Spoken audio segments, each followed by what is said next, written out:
Hi friends, today ఈ రోజు నుంచి వెళ్ళి మన వాతావరణం వెదర్ ఉంది కదా, ఎండలు అనేవి చాలా అంటే చాలా ఎక్కువ ఉన్నాయి. మొన్నదాకా 40 ఉండే, 39 ఉండే, ఈరోజు బరాబరి 45 డిగ్రీల దాకా పెరిగింది. 45, 46, 47 ఇట్లా.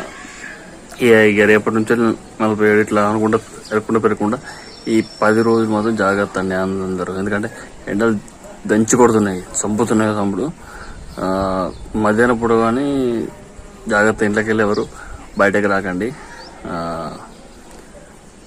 అంటే మొన్నదాకానేమో 39, 40 ఉంది. అది అప్పుడు కూడా దగ్గర గట్టిగానే వచ్చింది. సో ఏంటంటే ఇది ఇంకా బాగా డేంజర్ అన్నట్టు, బాగా ముఖాలు మాడిపోతాయి అన్నట్టు. ఇంకా చాలా చాలా డేంజరు. 45 అంటేనే అది చెప్పనవసరం లేదు, చాలా చాలా వేడిగా ఉంటుంది. ఎవరు బయటకు రాకండి ప్లీజ్. ఓకే, అందరూ బాగుండాలండి. ఓకే.